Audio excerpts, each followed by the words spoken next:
Olá a todos, sejam bem-vindos a mais uma videoaula onde vamos resolver o exame de Matemática 2 2024.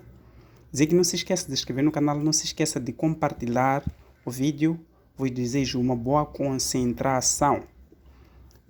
Sendo assim, vamos desfrutar matemática, não matemática, química. Acho que estou a embaraçar, né? Mas é Química 2. Não vamos ao que interessa quanto a isso. A partir do exercício 41, diz que quando se observa que a velocidade da reação é maior em um comprimido efervescente usado no combate à Ásia. Então, o que nós temos que ver aqui? A reação de produção de um gás endotérmico, e o que significa que ela é altamente influenciada pela temperatura. Ou seja, em outras palavras, quanto maior a temperatura, mais rápida é a reação. Imagina, por exemplo, quando você estiver a cozinhar. Quando você estiver a cozinhar e tu aumentas o fogo ou o gás, tu aumentas tipo, a pressão no gás, com que o fogo saia muito mais rápido, tu estás a aumentar o processo da temperatura, tu estás a aumentar a temperatura. Quando tu aumentas a temperatura, também a reação dos reagentes que você introduziu, seja sal, arroz, tudo mais, tu vais obter os produtos de uma forma muito mais rápida. Então, é o que vai acontecer. Então, o que acontece aqui? Neste exercício, a alternativa correta é a alternativa D, onde diz que quando colocado interior em água que está a temperatura de 45 graus Celsius. Então, isto devido ao quê? Devido à superfície de contato também, ou seja, numa reação, ou seja, para uma velocidade, a área do contato do comprimido com a água que é colocado nesta reação. Então, logo aqui ficamos com a alternativa D. Para o exercício 42, diz que a combustão da gasolina pode ser representada por C8H18 mais O2, que forma CO2 mais H2. É uma equação não balanceada. Significa o quê? Que nós teremos que fazer a estequiometria para acertar esta equação. Considere que após 1h30 da reação foram produzidos 36 moles de dióxido de carbono. Dessa forma, a velocidade de reação expressa em números de moles de gasolina consumida por minutos é de. Então, o que nós vamos fazer? Aqui primeiro, antes de fazer tudo, é só se inscrever no canal. Caso ainda não está inscrito no canal, é só se inscrever no canal porque tem muita coisa boa. Então, quanto isso aí, é somente você acreditar que é possível, né? Entender a matéria, é somente foco e não ter nenhuma distração. O que nós vamos fazer aqui para acertar a equação? Observamos uma coisa muito simples. Qual a quantidade de carbono em que nós temos nos reagentes? Nós observamos a quantidade de número do quê? De moléculas que existem de carbonos, que são 8. Então, se são 8 aqui, automaticamente aqui nos produtos vou ter que colocar 8. Logo que eu coloco 8 aqui nos produtos, fico com 8 carbonos, o hidrogênio tenho 2, aqui tenho 18. Se tem 18, aqui uma vez que eu tenho 2, posso colocar o quê? 9, porque 9 vezes 2 dá 18. Então, terei 18 hidrogênios e 8 carbonos. Para oxigênios, no reagente só tenho 2 oxigênios na parte dos reagentes. E na parte dos produtos tenho 8 vezes 2 dá 16, mais 9, 16, 17, 18, 19, 20, 21, 22, 23, 24, 25. Então, aqui tem. Então, se eu tenho 25 aqui, significa que eu posso colocar 25 sobre 2. De modo que eu posso ter a quantidade de oxigênio aqui 25 sobre 2 ao simplificar esta parte. Então, o que eu quero dizer com isso aí? Estou a dizer o quê? Aqui somos dados uma coisa muito importante, somos dados umas coisas muito importantes. Dizem o seguinte, dizem que temos, já acertamos a equação, diz que considera-se que 1h30, que é o valor do quê? Do tempo. 1h30, que é o tempo, que é 1h30 minutos. Mas 1 hora equivale a quanto? 1 hora equivale a 60 minutos. Então, tenho 60. Quando dizem I, significa que é mais 30, que isto aqui será igual a 90 minutos. Então, está a dizer que se o que pedem aqui é a velocidade, ou seja, dá um número de moles de dióxido de carbono que é 36, querem a velocidade da gasolina. Então, nós temos aqui a gasolina e temos o dióxido de carbono. Está a tentar dizer o quê? Que aqui nós temos a quantidade de número de moles da gasolina. estou a dizer que 1 mol de gasolina corresponde a 8 mols de dióxido de carbono. Ou seja, nestas condições, a 1 mol de gasolina tenho 8 mols do dióxido de carbono. Então, qual a quantidade de mols de gasolina que eu hei de obter quando a quantidade de dióxido de carbono for de 36 mols? Ou seja, a quantidade de dióxido de carbono for de 36 mols. Então, daqui eu faço o produto dos meios, produto dos extremos. Então, o x multiplica 8, que será igual a 1 vezes 36. Esse senhor multiplica, quando passa para cima, passa a dividir. Então, o x será igual a 36 sobre 8, que dividindo isso aqui será igual a 4,5 moles do quê? De gasolina. Então, estou a dizer que nessas condições, quando eu tenho 36 moles de dióxido de carbono de gasolina, será 4,5 moles.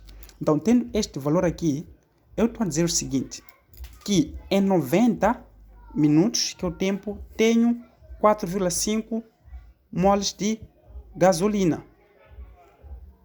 Então, vamos ver mais uma coisa muito interessante. Então, dizer que desta forma, a velocidade da reação é expressa em número de moles de gasolina consumido por minutos. Então, queremos saber qual é a quantidade expressa de gasolina consumida por minutos. Então, para tal, o que nós vamos fazer? Estamos a dizer que em 1 minuto, qual a quantidade que vai ser consumida do que de gasolina? Então, aqui fico com, eu posso colocar y aqui, fico com o produto dos meios produtos extremos. Fico y vezes 90 será igual a 4,5 vezes 1. Então, 90 multiplica, passa para cá, passa a dividir. Então, o y será igual a 4,5 dividido por 90, que isto aqui será igual a 0,05 moles por minuto. Então, significa que são consumidos 0,05 moles por minuto de gasolina, ou seja, em cada minuto. Logo aqui eu fico com a alternativa A. Passando para o exercício 43. Para este exercício 43, diz que considere a equação. Nós temos a equação 2NO2, que é o dióxido de nitrogênio, mais o monóxido de carbono, que forma o nitrogênio, mais o dióxido de carbono. Admite que a formação de nitrogênio tem uma velocidade média constante igual a 0,05 mols por litro vezes o minuto. Então, a massa de dióxido de carbono em gramas formada em 1 hora é. Ok. Primeiro eu vou escrever aqui a reação química. Somente você estudar muito, tem que fazer muitas leituras e tudo mais. Mas é possível. Sim, é possível. Então, para o exercício 43, tenho 2NO2 mais 4CO, que forma N2 mais 4CO2. Com isso, quer dizer o quê? Que aqui eu tenho 2 moles do dióxido de nitrogênio e tenho 4 moles de monóxido de carbono, porque o número de moles nós tiramos a parte desses coeficientes que nós temos aqui. E tenho 1 mol de nitrogênio e tenho 4 mols de dióxido de carbono. O que eles nos pedem aqui? Pedem para a gente achar o valor da massa do dióxido de carbono, sabendo que a velocidade constante do nitrogênio é de 0,05 mols por minuto. Então, com isso quer dizer o quê? Eu posso dizer que o que tenho aqui em 2 mols do dióxido de nitrogênio, tenho 1 mol de nitrogênio. Então, quando a velocidade for de 0,05 mols por minuto, mols de litros vezes o minuto, qual vai ser esta quantidade? Então, faço o produto dos meios produtos extremos. Então, o y será igual a 2 vezes 0,05. Então, logo, o y será igual a 0,2 mols por litros minutos. Então, estou a dizer o quê? Aqui nessas condições. Estou a dizer que aqui o y será igual a mols por litro. Nós sabemos que isso aqui representa uma concentração. Então, posso dizer que é 0,2 molalidades por minutos. Esta aqui é a minha quantidade. Então, se nós formos observar também no enunciado, dizem que era a massa de dióxido de carbono em gramas formado em 1 hora, em um tempo igual a 1 hora. Tempo igual a 1 hora. Eu sei que 1 hora equivale a quantos minutos? Equivale a 60 minutos. Então, pode dizer que a velocidade da concentração do dióxido de carbono será igual a 0,2 molalidades por minuto vezes 60 minutos. Então, simplifico. Aqui fico com 0,2 em termos de molalidades por hora. Ou seja, em cada uma hora tenho 0,02 molalidades. Então, fico com 0,2 vezes 12 vezes 60 dá 12 moles por hora. Então, com isso quero dizer o quê? Eu sei que a massa molecular do dióxido de carbono é igual. Para a gente determinar a massa molecular, temos aqui um carbono mais 2 vezes o oxigênio. Nós sabemos que teremos aqui 2 vezes o 16 e o carbono é 12. Teremos 12, isto aqui será igual a 12 mais 32. Isto aqui será igual a 44 gramas por mol. Então, estou a dizer que nesta quantidade tenho aqui o valor da massa em gramas, que vai ser igual. É só pegar essas duas formas aqui e multiplicar. Ou seja, pegar isto, multiplicar por isto. Então, ficamos com 44 vezes 12. Isto vai simplificar. Ou seja, eu sei que a molalidade é moles, né, por litros vezes hora. Né? Então, se eu tenho moles litros por hora, eu sei que isto aqui dá o valor de cada molalidade.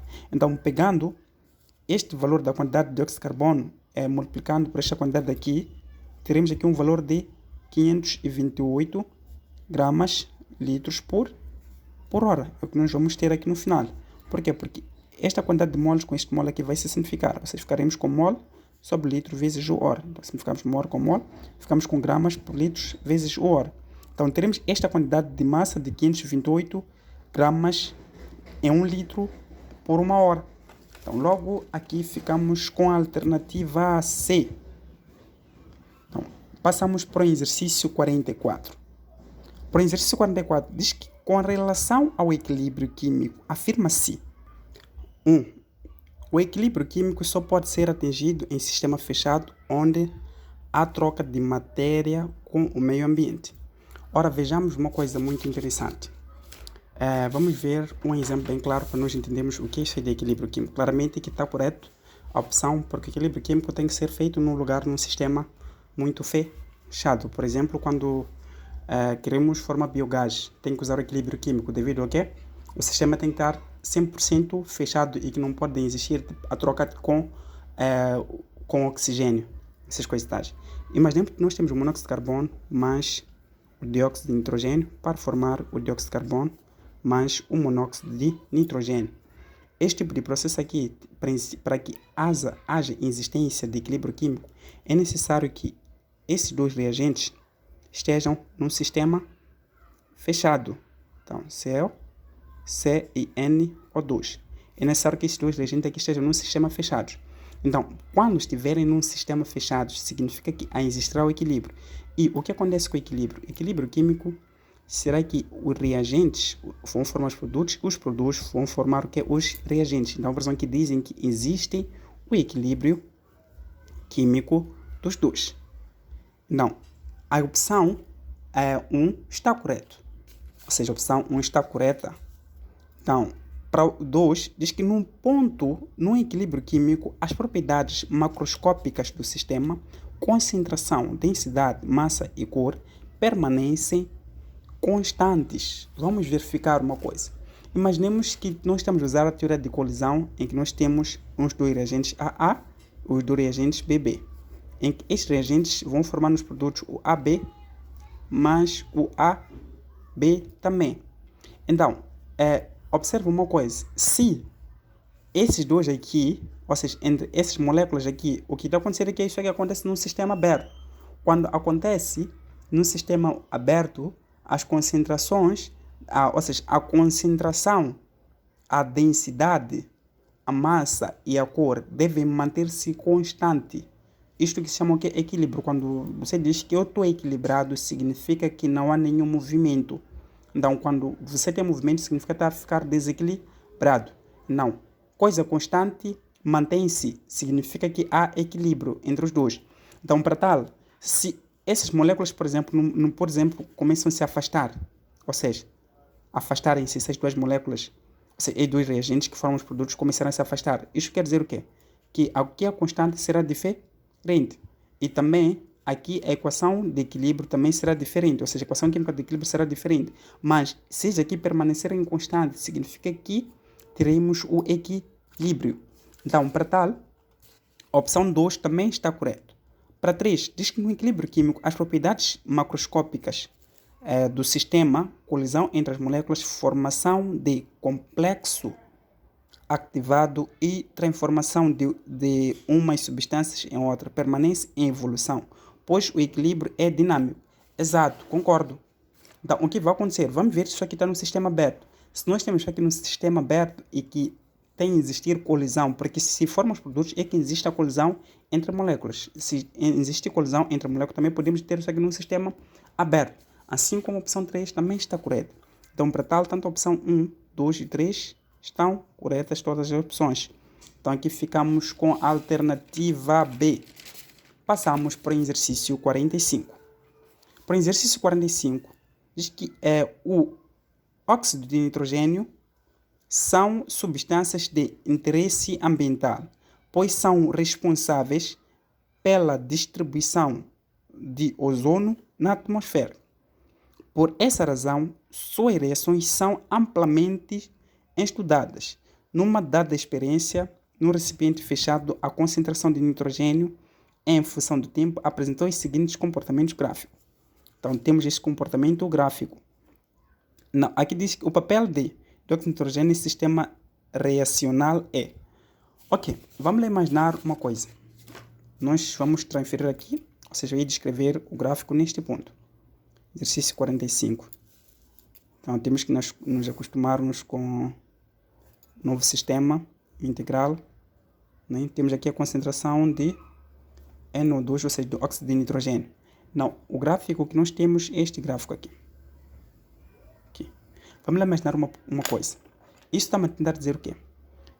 Se este gráfico parte de um certo ponto aqui, estamos a dizer que se no tempo igual a zero, né? Vamos supor que a concentração deste ponto inicial aqui seja igual a 20 moles por litro.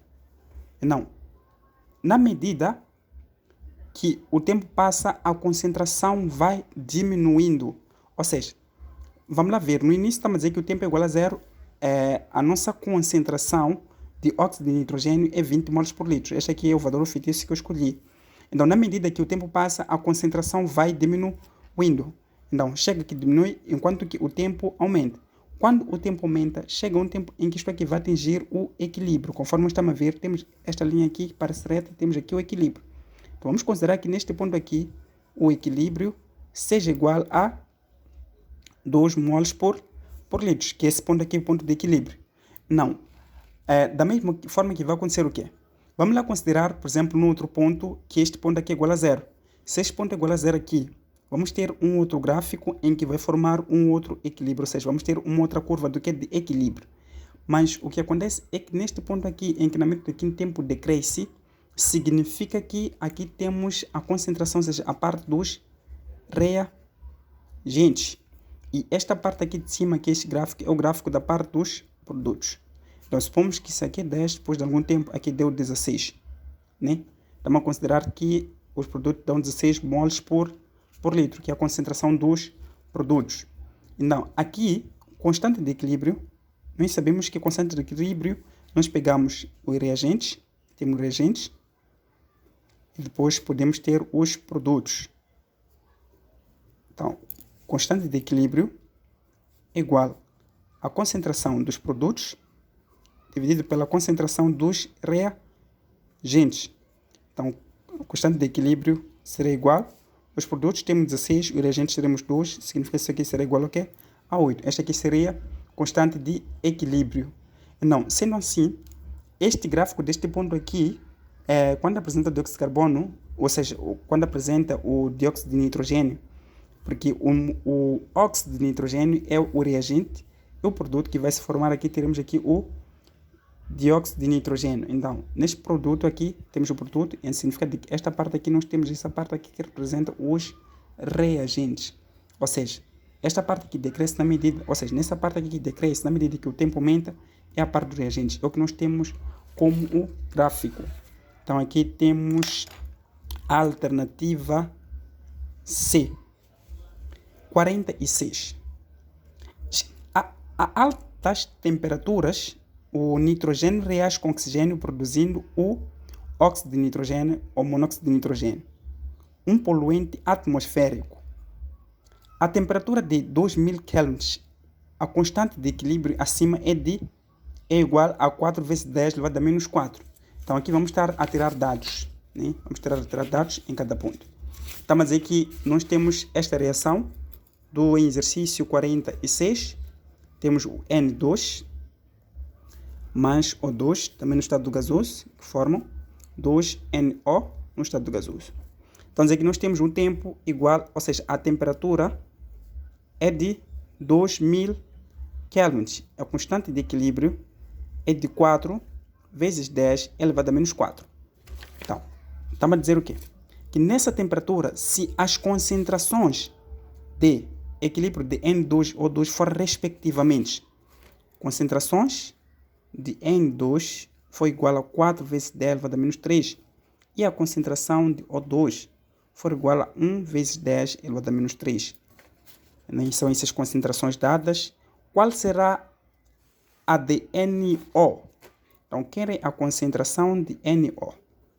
Então, para tal, temos que constante de equilíbrio é a concentração dos produtos sobre a concentração dos reagentes. A concentração dos produtos sobre a concentração dos reagentes. Ora, vejamos uma coisa. Se eu tenho A mais B que forma C mais D. Isto aqui está em equilíbrio. Então, se eu quero constante de equilíbrio aqui, produtos, esta parte, reagentes, esta parte aqui. Temos reagentes que formam os produtos. Vejam que esses coeficientes representam a quantidade de número de moles. Então, aqui ficará com a concentração de C elevado a C vezes a concentração de D elevado a D, que são os coeficientes, sobre a concentração de A elevado a A vezes a concentração de B também elevado a B. Uma das coisas que eu vou dizer sempre aqui, em maioria dos casos, tem que estar no estado gasoso. O sólido e o líquido não fazem parte, não podem fazer parte da reação. Mas há casos específicos em que podem dar uma solução aquosa. Se todos os dados forem dados em solução aquosas e querem um sistema de equilíbrio, podemos considerar. Mas, no caso de existir, por exemplo, um gás e um sólido, o sólido não vai fazer parte, apenas o gás é que vai fazer parte da reação. Então, tendo esta reação, ficamos com constante de equilíbrio, será igual à concentração de NO elevado a 2 sobre a concentração de N2 vezes a concentração de O2. O que nós queremos determinar é a concentração de NO, ou seja, a concentração de óxido de nitrogênio. Então, esta parte aqui está a dividir, quando passa para cá, passa a multiplicar. Então, fico com a concentração de NO ao quadrado será igual a constante de equilíbrio vezes N2 vezes O2. Então, a concentração de óxido de nitrogênio será igual. Constante de equilíbrio, nós já temos o valor que é 4 vezes 10 elevado a menos 4, vezes a concentração de N2, também é 4 vezes 10 elevado a menos 3, e de oxigênio é 1 vezes 10 elevado a menos 3. Então, aqui, a concentração de NO ao quadrado será igual. 4 vezes 4 dá 16, vezes 1 dá 16. Aqui nós temos mesmo as bases. Então, significa que nós podemos colocar em evidência as bases e somar a parte dos expoentes. Então, a concentração de NO ao quadrado será igual a 16 vezes menos 4 menos 3 vai dar menos 10.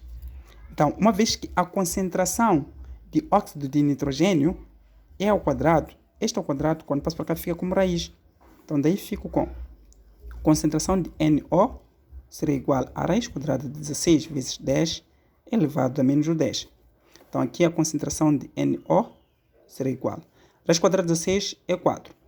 Menos 10 dividido por 2, uma vez que aqui eu tenho 2, ficamos com menos 5. Então, esta aqui é a concentração de óxido de nitrogênio, que é 4 vezes 10 elevado a menos 5. Então, aqui procuramos as alternativas e ficamos com a alternativa E, de Eduardo. Coincidiu com o meu nome. O exercício 47 diz que um equilíbrio envolvido na formação de chuva ácida está representado pela equação 2SO2 mais O2, que forma 2SO3. No recipiente de 1 litro foram misturados 6 moles de dióxido de enxofre e 5 moles de oxigênio. Depois de algum tempo, o sistema atingiu o equilíbrio. Então, logo aqui nós temos fase inicial, temos a reação e temos que ter a parte do equilíbrio, porque aqui estão a dizer que esse sistema no inicial tinha essas misturas, só que depois de algum tempo atingiu o equilíbrio. Então também vão aprender como é que se faz. Não é diretamente ir na reação, porque nós não conhecemos o valor de equilíbrio deste valor daqui do dióxido de enxofre, assim como do oxigênio. Então diz que o número de moles de trióxido de enxofre medido foi de 4. Então significa que o trióxido de enxofre é que atingiu o equilíbrio. Então, o valor aproximado da constante de equilíbrio é. Ora, vejamos uma coisa muito interessante, meus massas. Este exercício aqui não é muito difícil. Eu tenho 2SO2 mais O2, que forma 2SO3, no estado gasoso. Então, aqui no recipiente do volume igual a 1 litro, nós temos o número de moles do dióxido de enxofre, que é igual a 6 moles, e depois temos o número de moles de oxigênio, que é igual a 5 moles. E depois temos no equilíbrio, temos o número de moles do trióxido de enxofre, que é igual a 4 moles. Uma vez que dão a quantidade de moles e dão o volume, significa que temos que calcular a concentração. E nós sabemos que a concentração é igual ao número de moles sobre o volume. Então vamos ter que calcular a concentração de cada elemento. Então, para a concentração, SO2 será igual a 6 dividido por 1, vai ser igual a 6 moles por litros. A concentração de O2 será igual a 5 moles por litro. Facilita porque estamos dizer que o volume é de 1 litro. Então, a concentração de SO3 é igual a 4 moles por litros. Então, tendo os valores das concentrações, venho aqui na minha reação. Conforme estava a dizer, a reação primeiro tem uma fase inicial, né? A reação tem o início, tem uma parte onde decorre a reação e temos uma parte onde atinge o equilíbrio, a reação. Então, aqui é muito simples. Para você desvendar como é que você vai perceber que tens que usar esta parte, tem que passar da parte da tabela, é só você ver um exercício. Dá uma parte inicial, quando dizem depois de algum tempo atinge o equilíbrio, ou seja, depois de algum tempo significa que tens que passar da tabela. Mas quando dão os dados, depois não falam depois de algum tempo, dizem que nesse tempo se a concentração de equilíbrio for igual a tal. Então significa que logo é só ir naquela forma da variação da concentração dos produtos sobre a variação da concentração dos reagentes, ou seja, como esse exercício aqui. Não falam nada depois de algum tempo, então logo é por exemplo que nós passamos diretamente para essa forma. Só que aqui dizem que os dados iniciais, o dióxido de enxofre tem uma concentração de 6 moles e do oxigênio é de 5. No início, o dióxido de enxofre não tem nada. Só que passado algum tempo atingiu um equilíbrio que é de quanto? É de 4 moles por litro.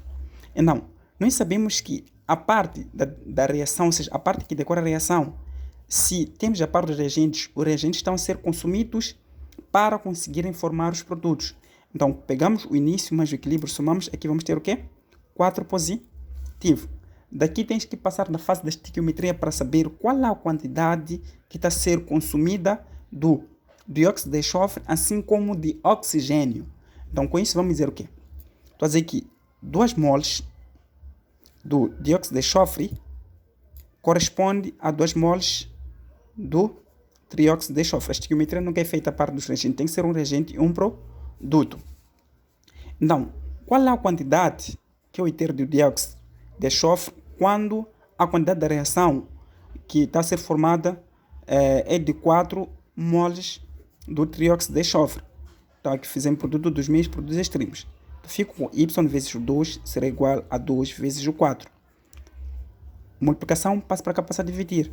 Então, y será igual a 2 vezes 4 dividido por 2. Simplificamos, então, y será igual a 4 moles de SO2. Então, significa que aqui estão a ser consumidos 4 moles. Só que o que acontece, uma vez que está na parte reagentes, vamos colocar sinal negativo porque está a ser consumido. Agora, para a gente determinar o oxigênio é a mesma coisa. Uma mole de oxigênio que vai corresponder a 2 moles do SO3.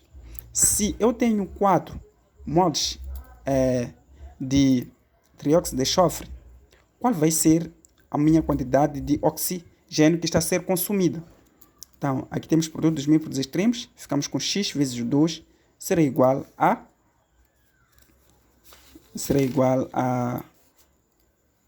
4 vezes o 1. Multiplicação, passa para cá, passa a dividir. Então, x será igual a 4 dividido por 2. Isto aqui será igual ao quê? A 2 moles do que de oxigênio. Então, significa que no início está a ser consumido 2 moles do que de oxigênio. Então, para ter o equilíbrio, é só fazer já a diferença. 6 menos o 4. 6 menos o 4 dá 2. E 5 menos o 2 dá 3. Então, os dados que nós queremos de equilíbrio são estes aqui. Então, somente depois do início, quando forem introduzidos 6 moles do dióxido de enxofre e depois serem consumidos, o que resta no equilíbrio é 2. No oxigênio também, depois de serem consumidos 2, o que resta é 3. Então, com isso, vamos dizer o quê? Que constante de equilíbrio já sabemos que é igual à concentração dos produtos sobre a concentração dos reagentes. Então, sabemos que a concentração dos produtos, temos aqui o trióxido de enxofre, é a concentração dos reagentes, temos aqui o dióxido de enxofre mais o oxigênio. Então, fico com constante de equilíbrio, será igual à concentração de SO3 elevado a 2, que é a quantidade de número de moles, sobre a concentração de SO2 ao quadrado vezes a concentração de O2. Então, constante de equilíbrio será igual. No equilíbrio, nós temos 4 do trióxido de enxofre. Então, fico com 4 ao quadrado. No dióxido de enxofre, eu tenho 2. Fico com 2 ao quadrado. E no oxigênio, tenho 3. Então, aqui fico com 16 sobre 4 vezes o 3. Que 16 sobre 4 dá 4 dividido por 3. 4 dividido por 3. O 4 é possível dividir o 3? Sim, é possível. Por quê? Porque o 4 é maior que 3. Então, qual é o número que multiplicado por 3 vai dar 4 um valor aproximado? É 1. Fico 1 vezes 3, terei 3 menos. 4 menos 3 dá 1. O 1 é possível dividir o 3? Não. Por quê? Porque o 1 é menor que 3. O que eu faço? Aumento uma casa, depois vírgula. Qual é o número que multiplicado por 3 vai dar 10 um valor aproximado? É 3. Então, estou a fazer uma delícia isso aqui. Por quê? Porque tem uma videoaula que eu expliquei sobre a divisão. É isso aí, para lá dar uma curtida, vais gostar. Depois dessa aula, acredito, nem vai sofrer mais. E por exemplo que eu estou a gingar aqui, colocar a alternativa C, porque eu já sei a dividir. E você? É possível aprender? Sim. Então, vai para lá, vai dar uma curtida no vídeo e depois dê alguns comentários aí. Vamos para o exercício 48. Utilizando um dispositivo constituído por 2 elétrodos conectados a uma lâmpada, testou-se que o grau de condutibilidade elétrica de volumes iguais de 2 soluções aquosas, uma do ácido HA e outra do ácido HB. Os resultados foram os seguintes. Então, uma do ácido, temos uma do ácido HA e outra do ácido HB. Então, temos 2 ácidos. Então, dizer que os resultados foram os seguintes.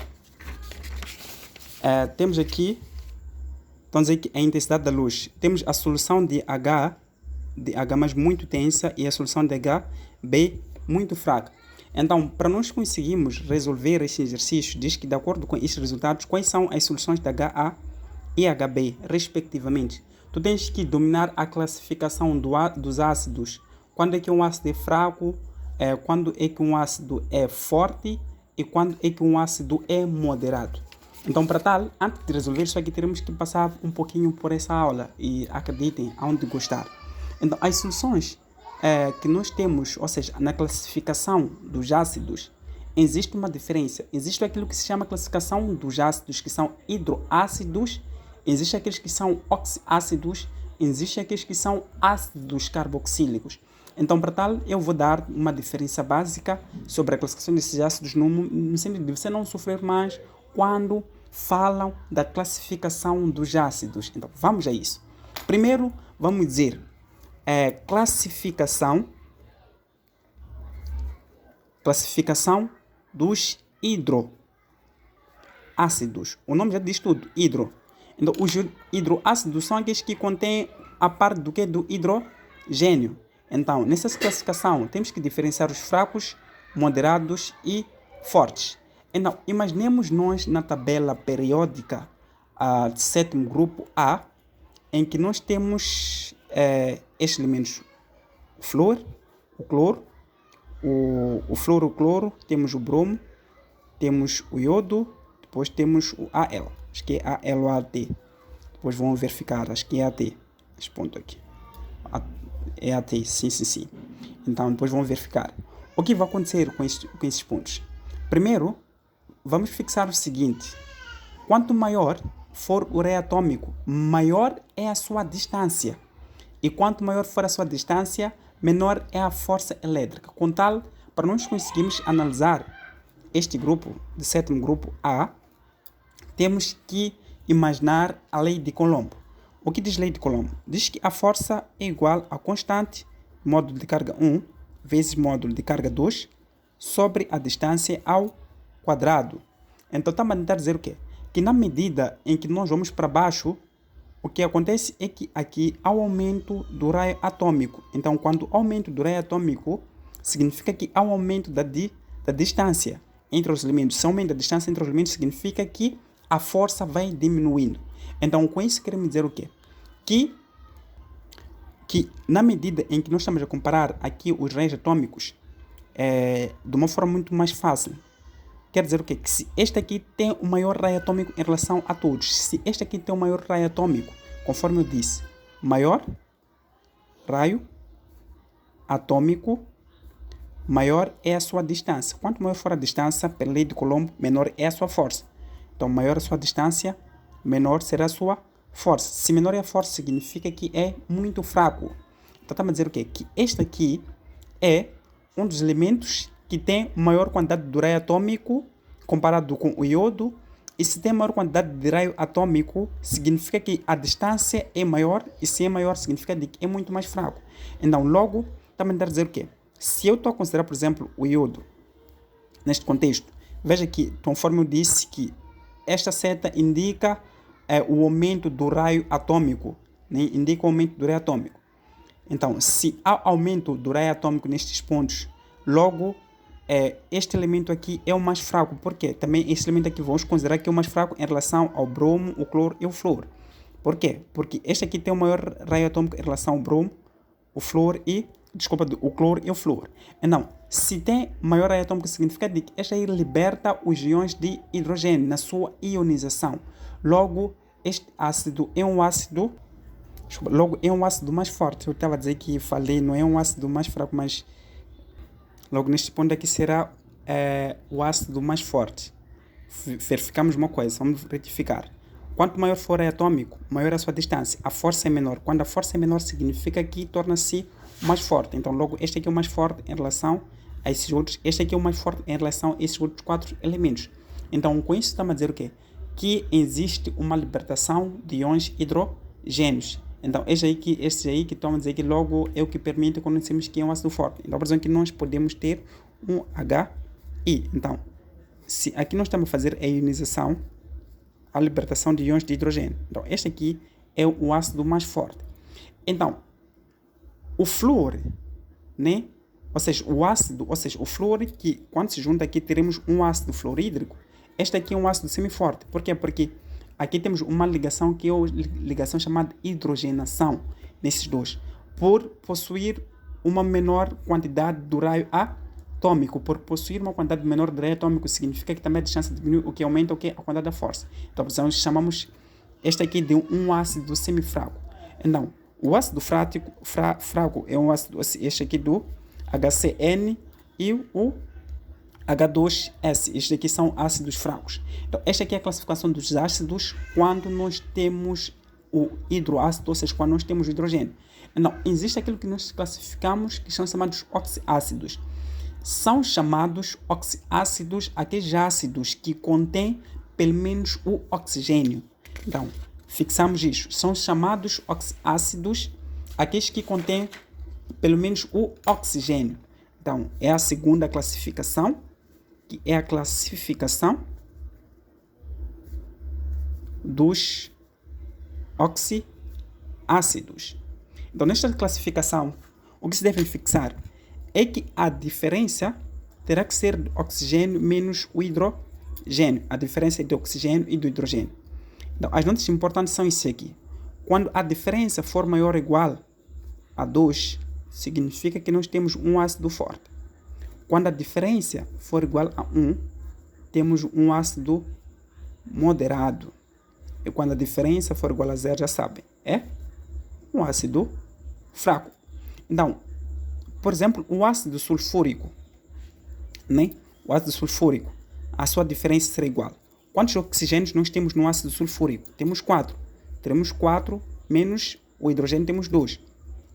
Então, logo a diferença será igual ao que? A 2. Sendo que a diferença é maior ou igual a 2, logo aqui temos um ácido forte.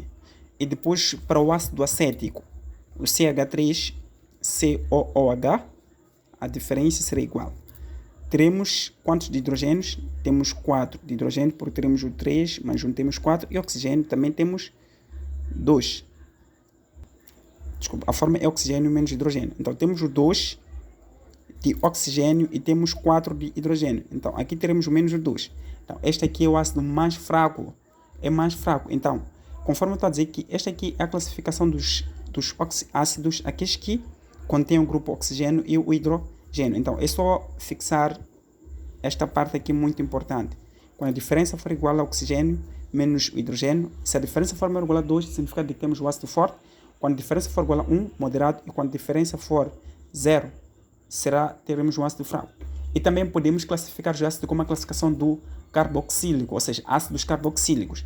Essa é a terceira classificação. Então, nesta classificação dos ácidos carboxílicos, então, a força do ácido é menor com o aumento da cadeia carbônica. Ou seja, quanto maior a cadeia carbônica, maior é o nível de eletrões. Com isso, quer dizer que, imaginemos que nós temos o CH3COH. Estamos a dizer que são ácidos carboxílicos, por causa deste grupo aqui, é o grupo COOH. Depois nós podemos ter CH3CH2. Depois temos este aqui. Depois temos o CH3, CH2, CH2, COH. Estava a dizer que a força do ácido, então, com a diminuição, ou seja, a força do ácido diminui com o aumento da cadeia carbônica. Então, quanto maior for a cadeia carbônica, maior é o nível de eletrões. Então, por que isso? Com isso, estou a dizer o quê? Que este ponto aqui é um ponto mais forte em relação a este ponto. Então, este ponto aqui é mais forte em relação a este ponto aqui. Ou seja, o ácido acético é o mais forte em relação ao ácido propanoico. O ácido propanoico é um ácido mais forte em relação ao ácido butanoico. Por quê? Porque com o aumento da cadeia, né, na medida em que aumenta a cadeia, vai diminuindo a sua força, né, ou seja, diminui a sua força. Então, com isso aí, porque a libertação dos íons H+. Por exemplo, que vocês forem ver, nós temos aqui um grupo OH. Então, com este grupo OH, ele é forçado, ou seja, o hidrogênio é forçado a se ligar com o oxigênio, por exemplo, que há diminuição da força do ácido. Então, na medida que a cadeia aumenta, o seu ácido vai diminuindo. Então, estas são 3 classificações que vocês devem fixar. Então, com isso queremos dizer o quê? Queremos dizer que, analisando o nosso exercício, né, diz que de acordo com este resultado, quais são as soluções? Aqui primeiro diz que a solução de HA é muito densa e a solução B é fraca. Então, com isso, podemos descartar esta parte que nós temos o ácido acético, ou seja, posso descartar isto aqui, logo tenho ácido acético, vou diminuir. Por quê? Porque estou a dizer que o ácido acético está fora da questão comparando com os outros ácidos. Para o B, também tenho aqui o ácido acético. Vou descartar esta parte aqui do ácido acético e o ácido sulfúrico. O ácido sulfúrico nós já havíamos comparado um pouquinho aqui sobre o ácido sulfúrico. O ácido sulfúrico nós dissemos que é forte, nem o ácido sulfúrico é forte. Então, também se é muito forte, descartamos. Para a linha C temos o cloreto de hidrogênio e temos temos o cloreto de hidrogênio. O cloreto de hidrogênio, esta aqui é a classificação dos hidroácidos. Se é a classificação dos hidroácidos, o cloreto de hidrogênio também é forte, né? É forte. Comparando com o raio atômico que nós vimos, temos o flúor, cloro, o bromo, o iodo e o último elemento, significa que é classificado como uma parte dos fortes, mas não é muito forte. Então, este aqui é considerado como uma das alternativas. E este aqui, comparado com este aqui é muito fraca. Porque se nós estamos a comparar isto aqui usando os ácidos, dizemos que este valor aqui deu menos 2. Né? Deu menos 2 e é muito fraca. Então, se é muito fraca, ficamos com a alternativa C, que é a alternativa correta de acordo com os dados que temos aqui. Passamos para o exercício 29. Espero que tenham compreendido. Para o exercício 29, diz que pode-se diminuir a acidez de uma solução aquosa acrescentando a ela uma das seguintes soluções. Então, para tal, é muito simples. Pode-se acrescentar uma solução ou uma substância com pH, com certo pH. Então, com esse pH tem que ser um pH baixo. O pH baixo que apresenta isso aí é um amoníaco. Então, logo aqui ficamos com a alternativa C.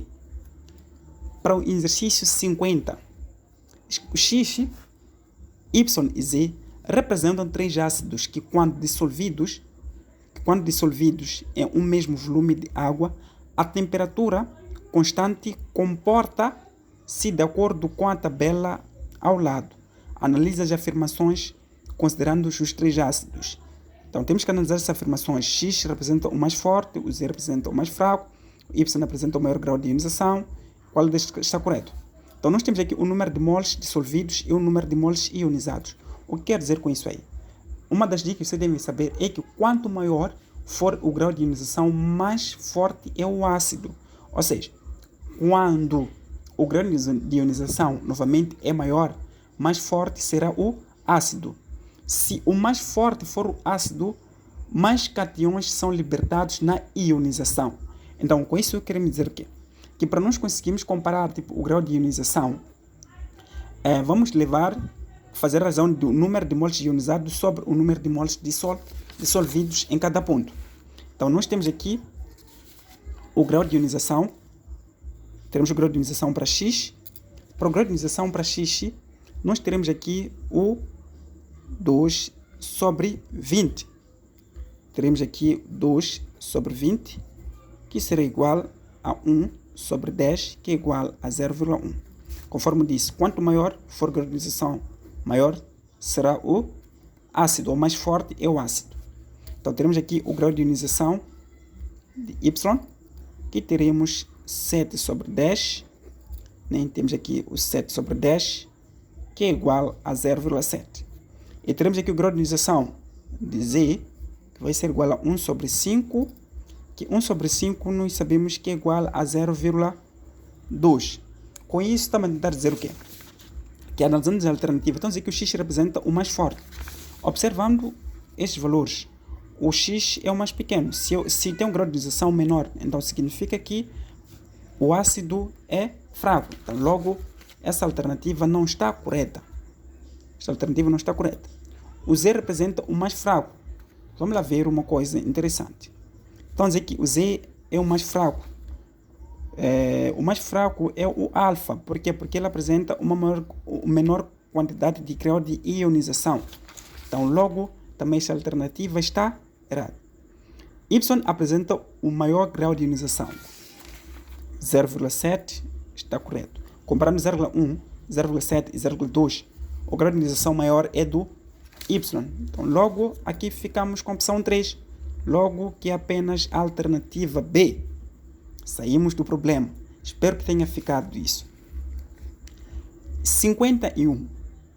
Qual dos 6 abaixo poderia diminuir o grau de ionização da base NH4OH? Ok. Isto aqui é um hidróxido de amônio. Não. Então, temos aqui o hidróxido de amônio, que querem saber qual dos 6 abaixo pode vir a diminuir o NH4OH. H4 ou H. Então, com isto aqui, uma vez estamos a tratar de equilíbrio, ao fazer a dissociação, ficamos com NH4 mais OH menos. Então, o que acontece aqui é que nós podemos deslocar o equilíbrio para a esquerda se nós adicionarmos maior quantidade dos íons NH4. Com isso, queremos dizer que se nós formos adicionar esta parte de íons NH4, se nós temos esse sais, né? HN4Cl, ao fazer a dissociação, também ficamos com NH4 mais o cloro menos. Olha aqui, o produto aqui, nós temos o mesmo produto. Se nós temos aqui o mesmo produto, significa o quê? Que isto aqui pode ser perturbado, ou seja, isto aqui vai sofrer uma perturbação no sistema. E quando sofre uma perturbação no sistema, significa que vai existir o deslocamento do equilíbrio. Então, para tal, o que pode fazer com que esta concentração, ou seja, esta base possa diminuir, é necessário que nós colocamos o NH4Cl. Então, nós temos aqui a alternativa D, mas também é uma das dicas que você pode perceber aqui. É somente comparar o veículo, uma vez que não estou a ver que não tem um NH4 ou outro aqui, eu logo também colocar a alternativa D. Mas ficou a dica. Para o exercício 52. Então, aqui considere volumes iguais de soluções 0,1 molar dos ácidos listados a seguir, designados por 1, 2, 3 e 4, e seus respectivos Ka. Então, dizer que nós temos um ácido etanoico, que é esta fórmula, e o seu Ka, que é o constante da acidez, é de 1,7 vezes 10 elevado a menos 5. E temos o dicloro acético, que temos 5 vezes 10 elevado a menos 2. E temos o ácido monocloroacético, temos 1,3 vezes 10 elevado a menos 7. E temos o tricloro acético, que temos 2,3 vezes 10 elevado a menos 7. O que vai acontecer aqui? Aqui querem saber como será a concentração do íon H+. Para nós conseguirmos achar a concentração do íon H+, apresentando a mesma quantidade de volumes, é muito simples. Primeiro temos que pegar cada elemento, fazer a dissociação e calcular o íon H+. Então, primeiro nós podemos começar com etanoico, CH3COOH. Fazendo a dissociação do equilíbrio, ficamos com H+, mais CH3COO-. Então, para tal, o constante de equilíbrio será a concentração do íon H+, sobre a concentração de CH3COOH, que é a parte que nos interessa. Então, isto aqui passa para cá, passa a multiplicar. Então, a concentração do íon H+, será igual ao constante de equilíbrio vezes a concentração de CH3COOH, que é o etanoico. Então, concentração de íon H+, será igual. Esta concentração, ou seja, constante da acidez de equilíbrio, é de 1,7 vezes 10 elevado a menos 5. E a concentração do dado do mesmo volume é de 0,1. Então, aqui eu posso dizer o quê? Que fico com 1,7 vezes 10 elevado a menos 5 vezes 0,1, pode dizer que é 1 vezes 10 elevado a menos 1.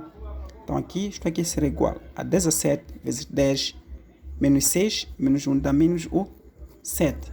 Então, para um ácido etanoico, nós temos esta concentração do íon H+. Então, com isso quer dizer o quê? Para o ponto 2, que é o monocloroacético, que será CH3, CH2Cl, COOH, teremos dissociação de H+, mais CH2Cl, COO. Veja que o procedimento é o mesmo. Se o procedimento é o mesmo, mesma dedução, ficamos com a concentração de íon H+, será igual, constante de acidez aqui é de 1,3 vezes 10 elevado a menos 3, vezes 0,1, que é 1 vezes 10 elevado a menos 1. Este valor aqui é o valor da concentração da solução, uma vez que apresenta volumes iguais. Então, aqui fico com 3 vezes 10 elevado a menos o 5. Então, 3 vezes 10 elevado a menos o 5. Depois, passamos para outra concentração, que é o ponto 3. Então, aqui é a concentração de dicloroacético. Então, se termos concentração de íon H+, será igual a 5 vezes 10 elevado a menos 2, vezes 1 vezes 10 elevado a menos 1. Então, aqui, ficamos com 5 vezes 10 elevado a menos 3. E o último, que é o quarto, temos a concentração de íon H+ do tricloroacético. temos o 2,3 vezes 10 elevado a menos 1 vezes 1 vezes 10 elevado a menos 1. Então, com isto aqui, ficamos com 23 vezes 10 elevado a menos 3. Com isso, quer dizer o quê? Que como será a concentração de íon H+. Então, se formos a ver aqui, a comparar em cada concentração, temos esta concentração, temos esta concentração, temos esta concentração, esta concentração. A concentração do tricloro acético é maior em relação a outras concentrações.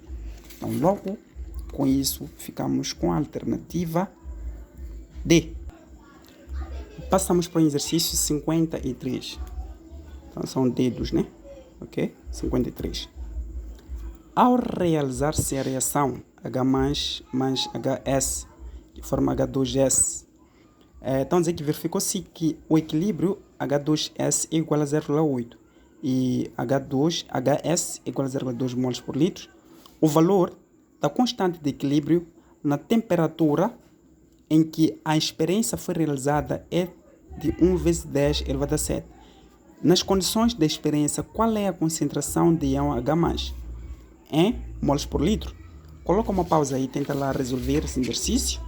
E depois disso você vai comparar com o resultado que eu ia te fazer aqui. Por quê?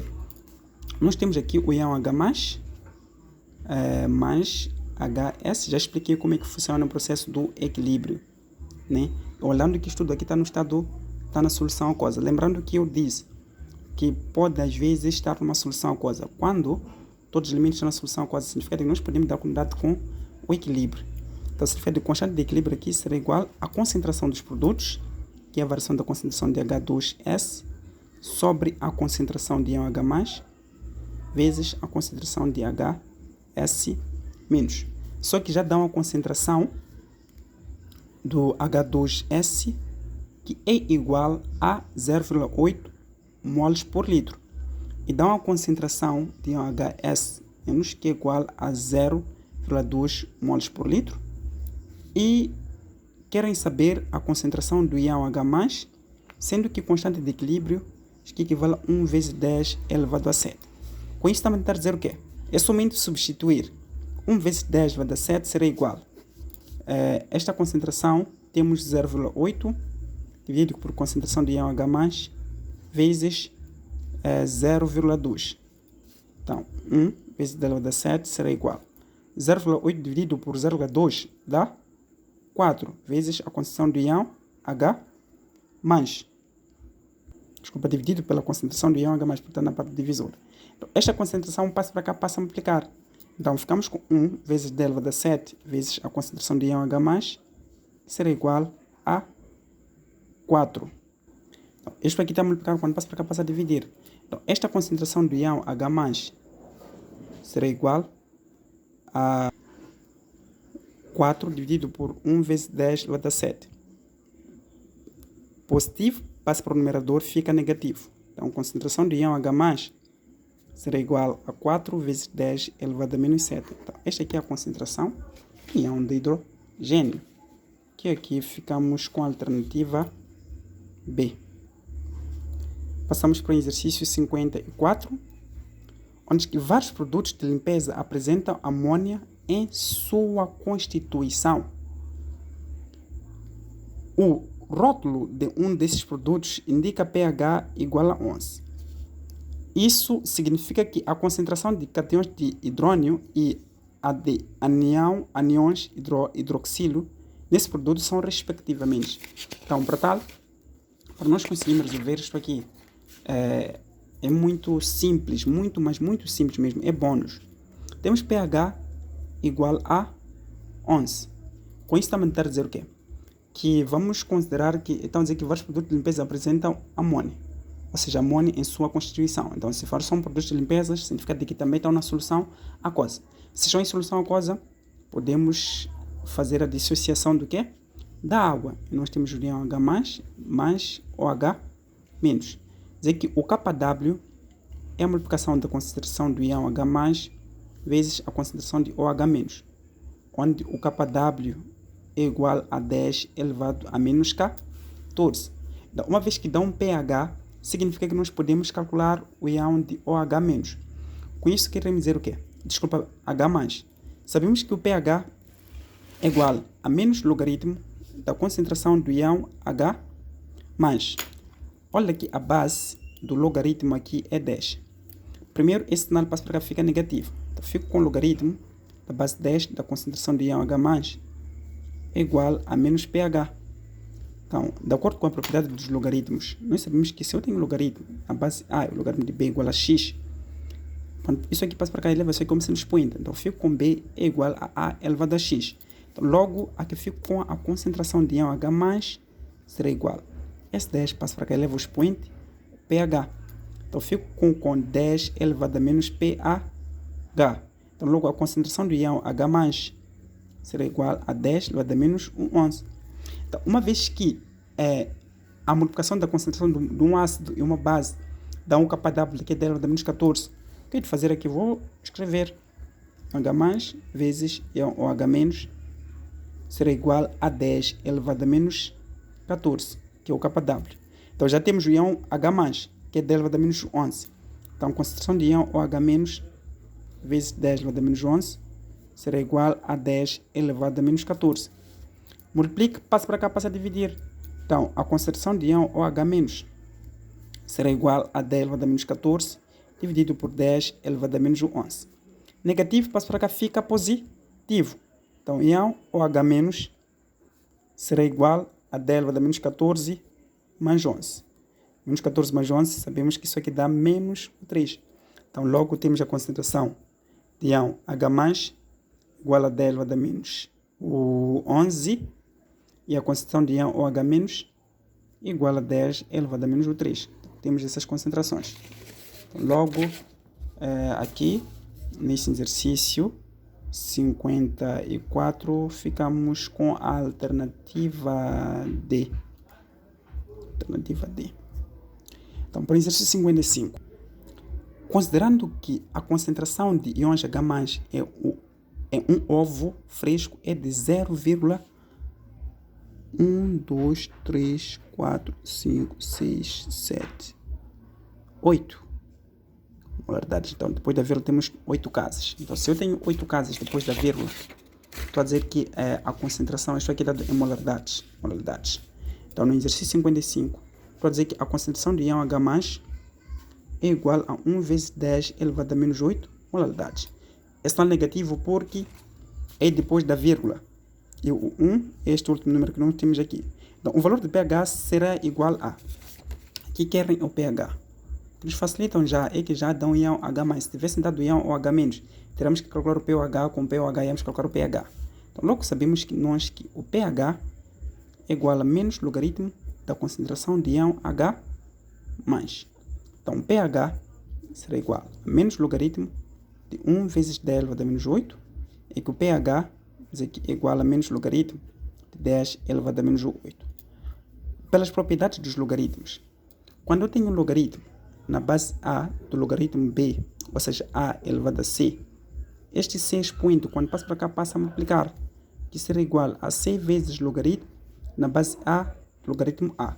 Quando a base e o logaritmo forem iguais, nós dizemos que isto aqui automaticamente é igual ao que? A 1. Então, aqui nós temos aqui nessa condição, nós temos aqui o expoente. Esse expoente passa para cá, passa a multiplicar. Então, fico com pH é igual a menos 8 vezes logaritmo de 10, significa que a base aqui é 10. Se a base e o logaritmo forem iguais, nós dizemos que isto aqui é igual ao que? A 1. Então, logo, menos ficamos com mais. Então, pH é igual a 8. Com isso, ficamos com a alternativa C. Exercício 56. 50 cm3 de uma solução de hidróxido de sódio, que é uma base forte. Temos 0,3 molaridades que são diluídos com água até completar um volume de 150 cm3. A temperatura ambiente. Calcule o pH da solução obtida. Querem o pH da solução obtida. Então, para tal, nós temos aqui duas condições. Primeiro, dão o volume do hidróxido de sódio forte, que é de 50 cm3, convertendo isso aqui em litros, pode ser igual a 0,05 litros, mas não há impossibilidade de converter, né? Porque a unidade dos volumes também da água dissolvida e também do volume do hidróxido de sódio tem a mesma unidade. Mas também estamos a converter por causa do quê? Do valor da concentração, porque concentração sendo de molar significa de que é moles por litro. Então a concentração de NaOH será igual a 0,3 moles. Então teremos aqui o volume da dissolução, que é igual a 150 centímetros cúbicos, que equivale a 0,15 litros. Então querem saber, podemos primeiro calcular a concentração da dissolução, porque o que querem é o valor do pH. Então para tal, sabemos que volume 1, concentração 1, é igual a volume 2, concentração 2. Onde o volume 1 e concentração 1 são de hidróxido de sódio e volume 2 e concentração 2 são da dissolução. Então, para tal, ficamos aqui com 0,05 vezes 0,3 será igual a 0,15 vezes a concentração da dissolução. Então, a concentração da dissolução será igual a 0,05 vezes 0,3 dividido por 0,15. Então, isto aqui, ao calcular, vai dar 0,1 molaridades. Então, com isso, estamos a dizer o quê? Que esta solução dada aqui, do hidróxido de sódio, é uma solução básica, em que quando sofre dissociação, ficamos com Na mais OH menos. Então, o que significa que primeiro nós teremos que calcular o valor do POH, porque nessas condições dadas são dadas nas condições básicas. Então, para tal, estamos a dizer o quê? Que esta concentração da dissociação, essa concentração que equivale a 0,1 molaridades. Então, com isso, estou a dizer que o POH é igual a menos logaritmo da concentração de íon OH menos. Quando você vê um POH, depois vê um íon OH menos, significa que trata-se de uma base. Então, logo aqui, isto implica o quê? Que POH será igual a menos logaritmo de 0,1.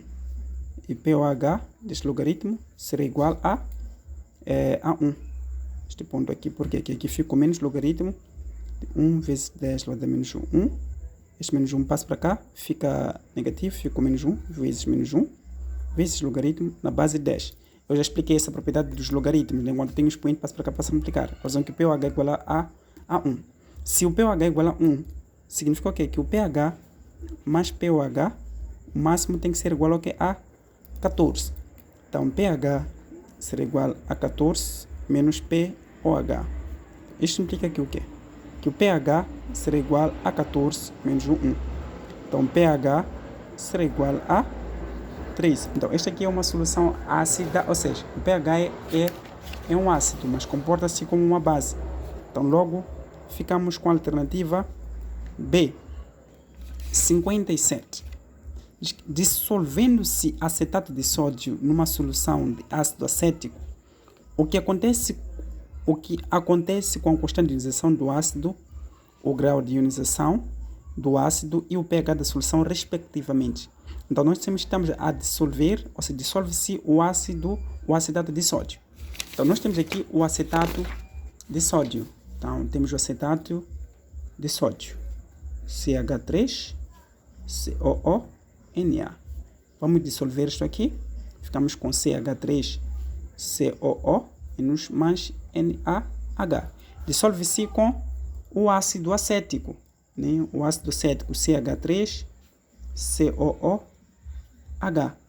que nós ficamos aqui com CH3COO menos mais o íon H+. Quando dissolve-se, significa que existe uma quantidade do quê? De água. Aqui ficamos com H2O, que nós podemos dissociar isto, ficamos com íon H+, mais OH-. O que acontece? O íon do acetato de sódio é um íon comum, né? Do acetato de sódio é um íon comum, o que provoca um deslocamento do equilíbrio no sentido do seu consumo, aumentando a reação desta concentração do íon H+. Então, esta reação diminui a quantidade do cátion H+, ou seja, diminui a quantidade de íon H+. Isto é, o grau de ionização, ou seja, o grau de ionização do ácido vai diminuindo. Por nós sabemos que existe uma proporcionalidade entre o grau de ionização e o íon H+. Eu já havia explicado anteriormente. Quanto maior for o grau de ionização, maior é o seu ácido. Se diminui o íon H+, significa que vai diminuir o grau de ionização. E como o grau de ionização é menor, quanto for o número de íons da solução, o que acontece é que este íon H+ também vai diminuir. E assim, o efeito de íon comum vai provocar uma diminuição, ou seja, o efeito deste íon comum vai provocar uma diminuição do íon H+, e aumentando o valor do pH. Por quê? Porque o pH é inversamente proporcional ao íon H+. Com isso, estamos a tentar dizer o quê?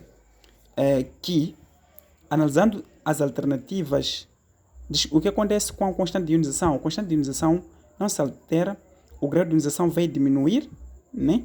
O grau de ionização diminui, e quando diminui o grau de ionização, o íon H+ diminui. Quando o íon H+ diminui, o que vai acontecer com o pH vai aumentar. Então, daqui ficamos com a alternativa D.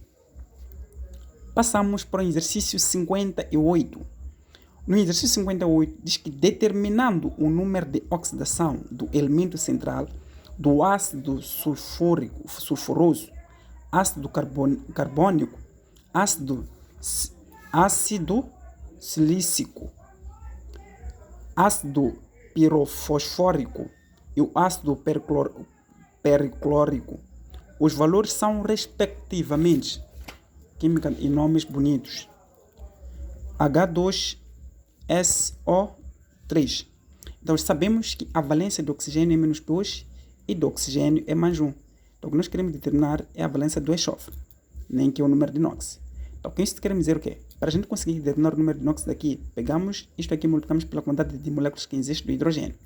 Então, ficamos com +1 vezes 2 mais Y, porque o enxofre é 1, mais 3 vezes o -2 será igual a 0. Então, com isso dizemos que ficamos aqui com 2 mais Y, 3 vezes -2 vai dar -6, que será igual a 0.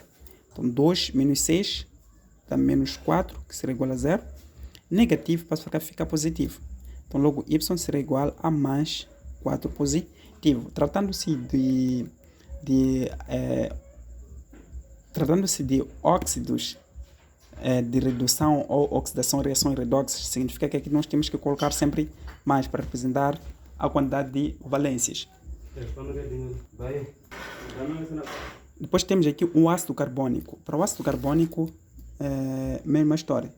O que nós vamos fazer, temos H2CO3. Então, somente para diferenciar, eu aqui, ao invés de usar o Y, vou usar o X. Então, temos a valência -2, aqui também, +1, que é o número de inox também. Ficou +1 vezes 2 mais X. O carbono aqui só tem 1, então eu deixo aqui. Fico com +3 vezes o -2, que será igual a 0. Observando que esta equação não se difere dessa equação. Então, logo também o X aqui será igual a +4. Depois disso, temos a outra solução, que é o ácido sílico, que é H2SiO3. O que vai acontecer é que o número de inox do hidrogênio e do oxigênio já é constante. Então, do ácido sílico, ou seja, do silício, nós não conhecemos, que é Z. Então, fico com +1 vezes 2 mais o Z mais 3 vezes o -2, igual a 0. Este não vos lembra uma coisa? É isto aqui. Logo também aqui o Z será igual a +4. Com isso aí estamos a dizer o quê?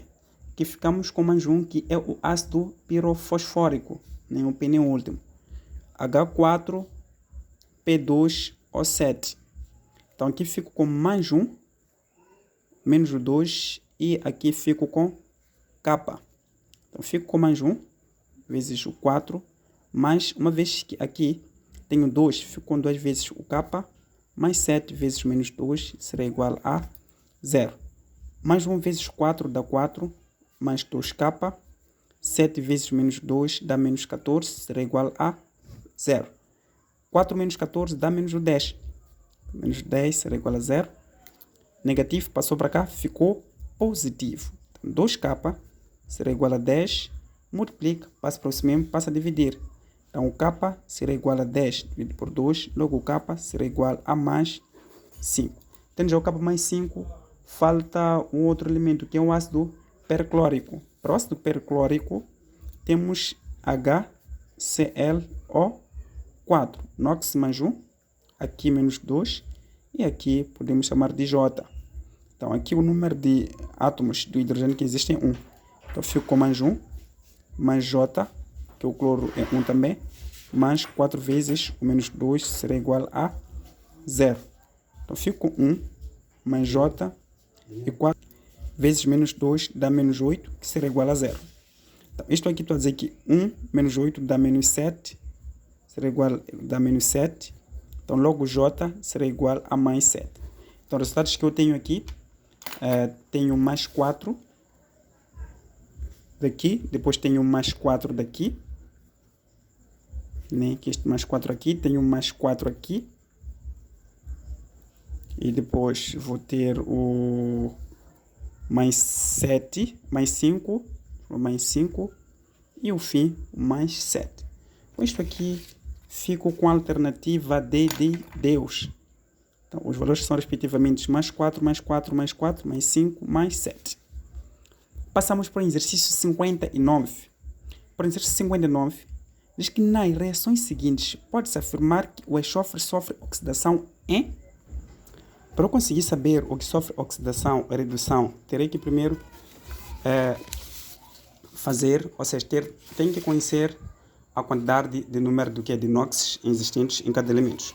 Por exemplo, para opção 1, temos H2 mais S, estado sólido, que forma H2, ou seja, sulfato de hidrogênio. Então, com isso quer dizer o quê?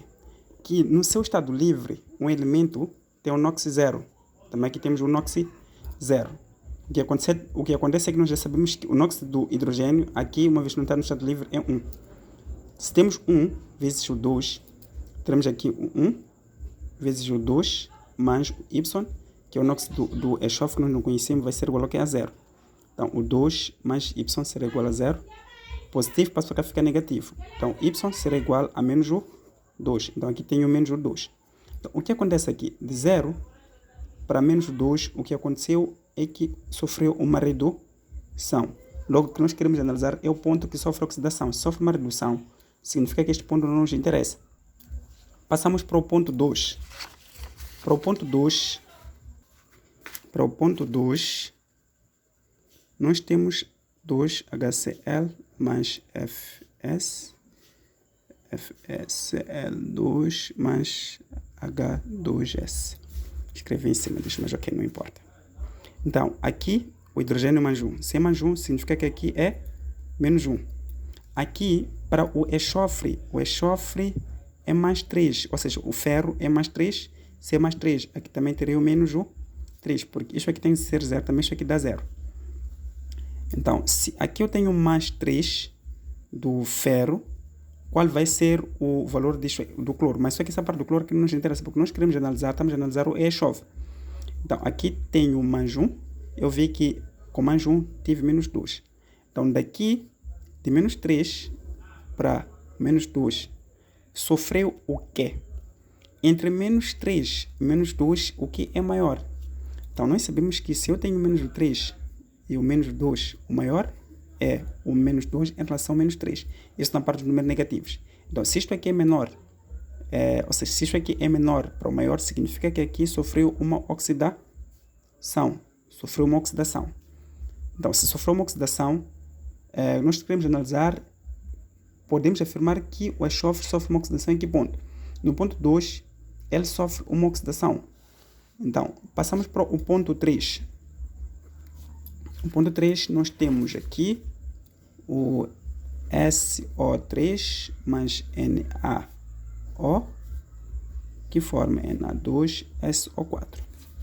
Então, aqui teremos menos o 2, o Y, mais 3 vezes o menos 2 será igual a 0. Então, Y menos o 6 será igual a 0. Então, Y aqui será igual a mais 6. Então, aqui tenho mais 6. E para este ponto, tenho aqui o sódio. O sódio geralmente é mais 1. E o enxofre o oxigênio menos 2. Então, tenho menos 1 e menos 2. Isso aqui tem que dominar um pouquinho a tabela periódica.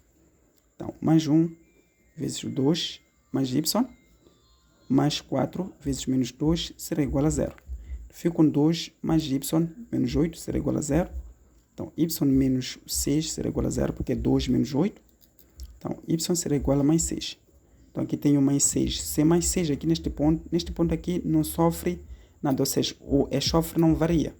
Significa que não sofre uma oxidação nem redução. Então, para o ponto 4, nós temos o ZnS mais oxigênio 2. O que nos interessa são essas partes. Então, eu só vou pegar o Zn no parte onde tenho enxofre e também o SO2 onde tenho enxofre. Tenho aqui menos 2, aqui vai ser mais 4. Né? Aqui eu só tenho mais 1, ou seja, mais 2, aqui terei menos 2. Então, de menos 2 para o mais 4 sofreu uma oxidação. Oxidação porque aumentou. Então, neste ponto 4 também sofre uma oxidação. Então, se o ponto 4 sofre uma oxidação, vamos analisar neste ponto aqui. Para este ponto, o último ponto, conforme eu disse, que o que nos interessa são os pontos em que tenhamos o enxofre. Então, tenho Na2S e depois tenho F2S3. Aqui tenho mais 3. Aqui tenho mais 1. Se eu tenho mais 1, aqui vezes 2, aqui terei menos 2. Aqui mais 3, terei aqui o mais 3 vezes 2 mais y vezes 3 será igual a 0. Então aqui y vezes 3 será igual a 6 e esse 6 e 6 daqui passa para cá, ficou negativo. Então 3 multiplica, passa para cá, passa a dividir. Y será igual a menos 6 sobre 3, aqui será igual a menos 2. Então menos 2. Então essa aqui sempre não sofre uma variação. Então nós temos aqui o ponto 4. Nós podemos tirar a conclusão que a alternativa correta aqui é apenas a alternativa C. Por quê? Nós temos que essa parte aqui sofre oxidação, né? Essa parte do ponto 4 sofre oxidação. Só que este ponto aqui pode sofrer, o ponto 3, desculpa, oxidação. Este ponto aqui pode sofrer oxidação, só que o valor do ferro varia. Pode ser o mais 2, mais 3, já depende do que? Do elemento. Então, o que nós temos certeza absoluta é o ponto 4. A que a alternativa correta é apenas a alternativa C. Passamos para o exercício 60. Para o exercício 60, diz que dada a seguinte equação de redox, ou seja, reação redox, nós temos o sulfato de hidrogênio, o bromo, para formar água, formando ácido sulfúrico mais brometo de hidrogênio. Nós temos aqui este exercício. Se não se inscreveu no canal, estás a assistir apenas, por favor, se inscreva no canal, de modo que possa fazer o canal crescer e outras pessoas também possam ter aderência, pois o que Deus dá de graça nós temos também que dar. Então aqui nós ficamos com o quê? Então dizer que a soma todos, ou seja, a soma total dos coeficientes mínimos e inteiros das espécies químicas envolvidas após o balanço da equação é. Então significa que para nós conseguirmos ter a soma disso aí, teremos que fazer o balanceamento desses elementos. Com isso, se nós formos observar bem, um ponto muito interessante, o bromo aqui eu tenho 2, no produto eu tenho 1. Então, significa que aqui eu vou colocar o quê? O 2. Logo que coloco aqui o 2 do bromo, tenho que analisar um ponto. O hidrogênio, esta reação significa que alguma coisa não está boa aqui. A reação correta é esta aqui. H2S mais bromo 2 mais água, que forma o ácido sulfúrico mais HBr. Então, esta aqui é a reação. Então, aqui estou a dizer o quê? Tenho bromo 2, tenho um bromo. O enxofre é 1. Mas tenho que analisar uma coisa. Se o hidrogênio aqui é 2, aqui tenho 1, aqui eu tenho 2 do hidrogênio, 2 mais 2 dá 4. 2 mais 2 dá 4. E se dá 4 aqui eu tenho 2. Para conseguir dar 4 significa que aqui eu posso colocar o quê? 2 para dar 4. Então se eu coloco 2 aqui dá 4, significa que automaticamente aqui posso colocar 1 sobre 2. Mas se eu colocar 1 sobre 2, vou anular o quê? O bromo aqui.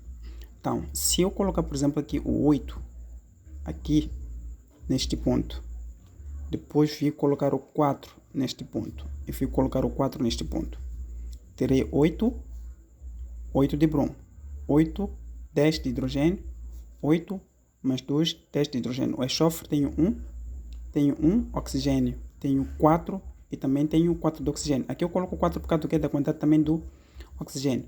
Então, a soma total disto tudo aqui seria igual. Coeficientes, tenho 1, daqui, mais o 4, mais o 4, mais 1, mais o 8. Isto aqui no total será igual a 18.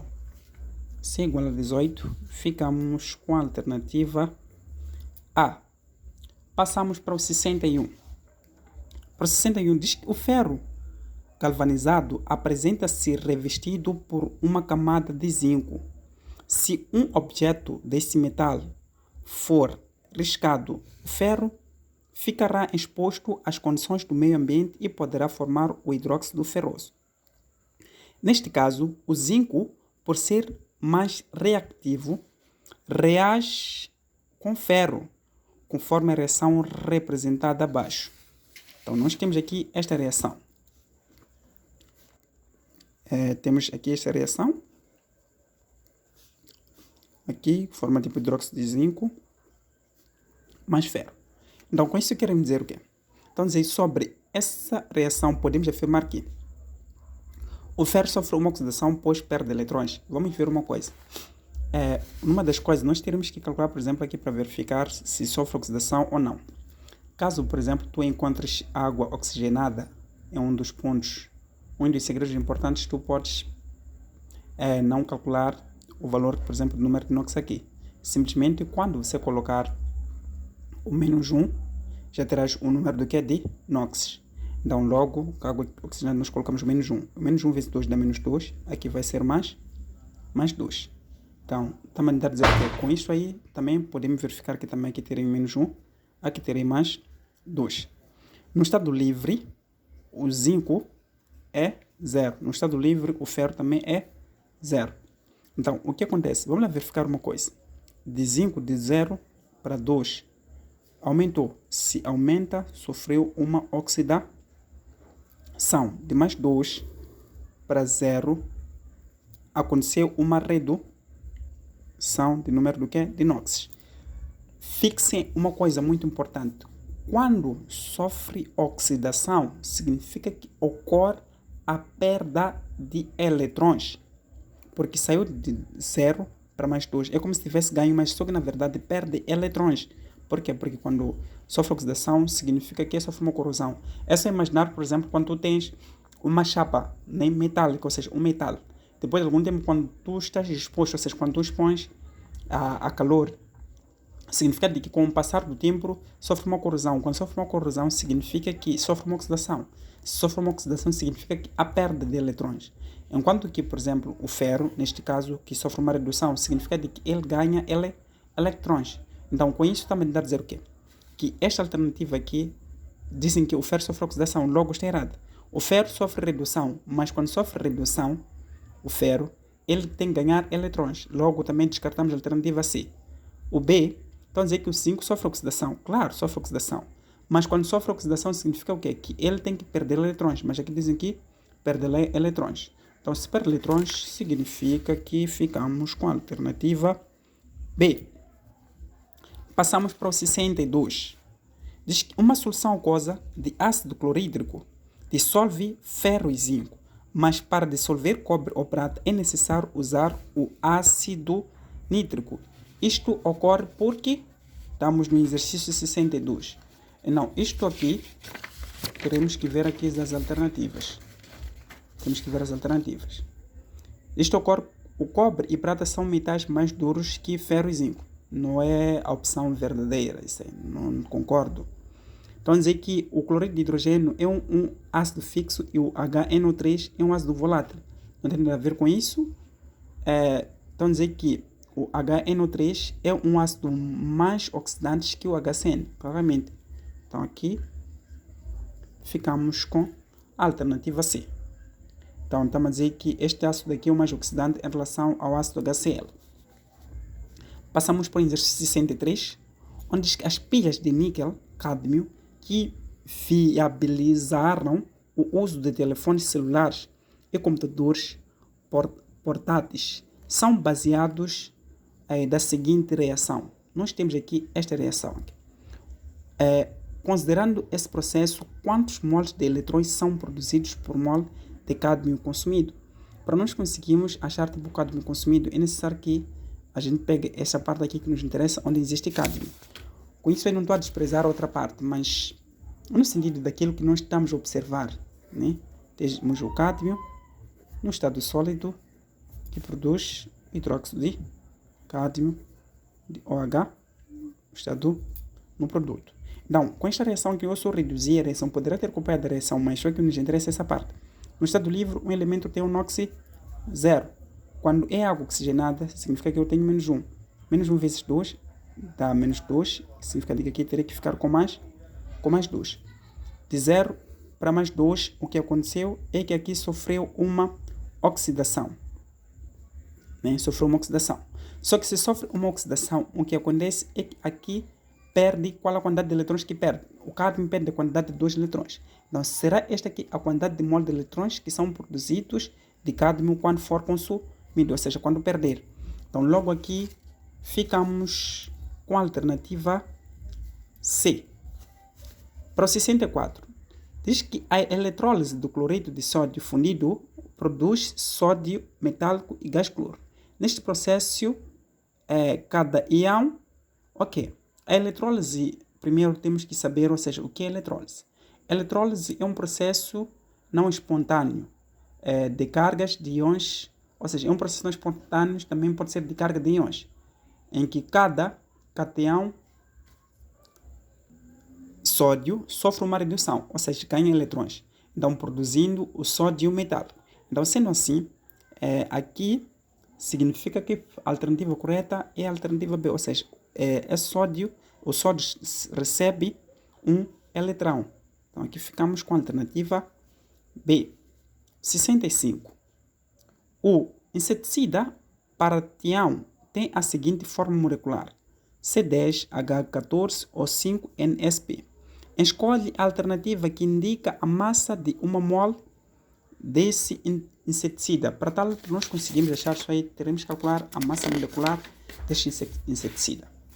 Então, para o exercício 65, teremos que ter a massa molecular de C10H14, oxigênio 5, NSP. Com isso quer dizer o quê? Qual a quantidade de átomos que eu tenho de carbono? É 10. Então, fico com 10 vezes o carbono, mais 14 vezes o hidrogênio, mais 5 vezes o oxigênio, mais N, mais S, mais o P. Então, isto aqui será igual a 10 vezes. A massa molecular do carbono é 12, mais 14. Esse mosquito, pelo menos, não vai sair daqui. Vezes 1. Também não podia usar ventoinha porque ia fazer barulho. Então, mais 5 vezes o 16, mais 14, mais 32 de enxofre, mais 31 de fósforo.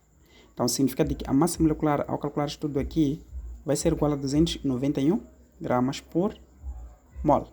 Uma vez que o número de mols dados é de 1 mol, significa que para nós conseguimos determinar o valor da massa, sabemos que o número de mols é igual a massa sobre a massa molecular. Então, isto implica o quê? Que a massa será igual ao número de mols vezes a massa molecular. Então, a massa será igual a 1 vezes 291. Logo, a massa é igual a 291 gramas. Ou seja, a massa é igual à massa molecular. Então, logo aqui ficamos com a alternativa C. Para 66. O ciclamato de sódio, utilizado como adoçante, é um composto orgânico cuja forma molecular é esta aqui, que é a forma de ciclamato de sódio.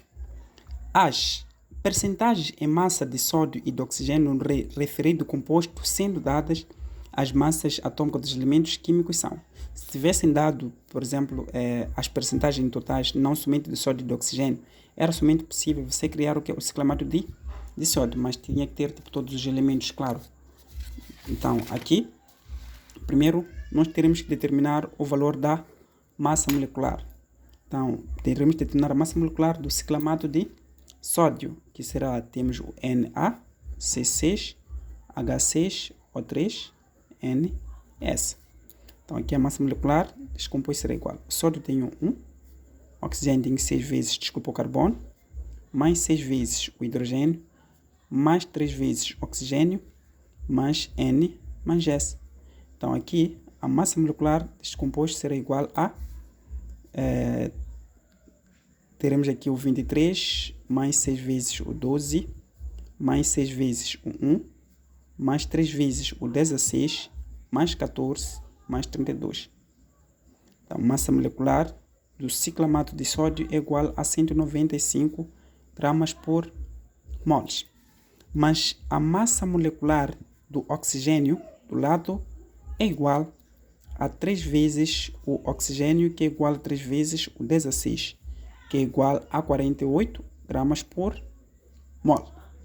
E a massa molecular do sódio, que é igual a 23 gramas por mol. Então, com isso, quero saber qual a quantidade de percentagem que existe tanto do sódio assim como do oxigênio. Para eu conseguir determinar a percentagem do sódio é muito simples. Eu tenho já a massa molecular do ciclamato de sódio, ou seja, ciclamato de sódio que diz que é igual a 195 gramas por mol. E temos a massa molecular do sódio que é igual a 23 gramas por mol. Em termos percentual, estou a dizer o quê? Que o composto total, já juntado, ou seja, misturado do ciclamato de sódio, temos 195 gramas por mol. Significa que corresponde a 100% da quantidade total. Então, a 23 gramas por mol. Qual é a percentagem existente de sódio? Então, simplesmente por os extremos. Então, X do sódio será igual a 23 vezes 100%. Aqui terei vezes 195. Então, X do sódio será igual a 23, ou seja, 2.300 dividido por 195. Então, este X de sódio será igual a 11,44 em termos de porcentagem. Isto aqui podemos aproximar para 12%. Se eu já tenho 12% da quantidade do sódio, é só fazer a diferença com 100%. Ou seja, será 100%, ou seja, para achar a quantidade de percentagem do oxigênio, direi que 100% menos 12% da quantidade de sódio. Então, X do oxigênio será igual a 88%. Ou seja, a soma dos dois tinha que dar igual a quê? A 100%. Então, por tal, não é 100% na verdade aqui neste ponto aqui. Por quê? Por 100% estou a dizer que somente só tenho dois compostos de sódio e oxigênio, enquanto tenho outros elementos. Então, vou dizer que para calcular a percentagem do oxigênio, direi também que 195 gramas por mol corresponde a 100%. Então, qual é a massa molecular do oxigênio? O oxigênio 3 vimos que é 48. Então, tenho 48 gramas por mol. A 48 gramas por mol, qual a quantidade de oxigênio existente em termos de percentagem? Então, por os extremos. Y do oxigênio vezes 195 será igual a 48 vezes 100%. Multiplicação passa para cá, passa a dividir. O resto já é matemática. Y do oxigênio será igual a 4.800 dividido por 195. Calculando isto aqui será igual a 24,61%, que é igual aproximadamente a 25%. Então, significa que temos 12% do nitro do sódio e 25% do que? Do oxigênio. Então, com isto aqui, procuramos aqui nas alternativas, ficamos com 12% e 25%, que é a alternativa C. Para o exercício 67, nós temos aqui, estamos aqui um composto de carbono, hidrogênio e oxigênio apresenta na sua constituição 40% de carbono e 6,6% de hidrogênio. Massas molares em gramas por litros. Temos hidrogênio, carbono e oxigênio. A sua fórmula mínima é... Para nós conseguirmos determinar a sua fórmula mínima, este exercício não é muito difícil, na verdade. 67. Não é muito difícil. Dá uma percentagem do carbono, que diz que é 40%, e a percentagem do hidrogênio é 6,6%. Uma coisa, estão a dizer que querem a forma mínima desse composto, mas nós não sabemos qual é a percentagem do oxigênio. Então, primeiro teremos que saber a percentagem do oxigênio. Então, a soma de tudo aqui tem que ser igual a 100%. Então, pode dizer que a percentagem do oxigênio mais a percentagem do carbono mais a percentagem do hidrogênio terá que ser igual a 100%. Então, estou a dizer que a percentagem do oxigênio mais 40% mais 6,6% terá que ser igual a 100%. Então, isto daqui passa para cá, fica negativo. Isso será 46,6. Então, a percentagem de oxigênio será igual a 100% menos 46,6%. Então, a percentagem do oxigênio será igual a 53,4%. Então, significa que aqui eu já tenho a percentagem de oxigênio. Então, o que eu vou fazer para calcular tipo, as proporções da quantidade dos átomos existentes? É muito simples. Pegamos a percentagem e dividimos por massa molecular, ou seja, massa atômica de cada elemento. Por exemplo, para o carbono, eu vou dizer que eu tenho 40% de carbono sobre a sua massa é 12. Então, logo isso aqui vai me dar um valor de 3,33. Então, para o oxigênio, terei 53,4 dividido por 16, que é igual a 3,34. E para o hidrogênio, tenho 6,6 dividido por 1, que será igual a 6,634, ou aqui podemos colocar também 3,33. Então, com isso, quero dizer o quê? Que eu tenho o carbono, tenho o hidrogênio e tenho o oxigênio. Para o carbono, a quantidade de átomos existente é 3,33. Para o hidrogênio, tenho 6,6 e para o oxigênio, tenho 3,33. Então, aqui eu vou procurar o menor número para fazer a divisão. Então, posso dividir aqui por 3,33, aqui por 6,6, por 3,33 também, aqui por 3,33. Então, uma vez que aqui será uma casa, era somente colocar 3,3. Então, com isso eu vou dizer o quê? Que fico com carbono, hidrogênio vai ficar com 2, porque é como se fosse 6 dividido por 3. E o oxigênio também será, então, será 1. Então, logo, esta aqui será a nossa fórmula mínima, CH2O. Então, ficamos aqui com a alternativa C.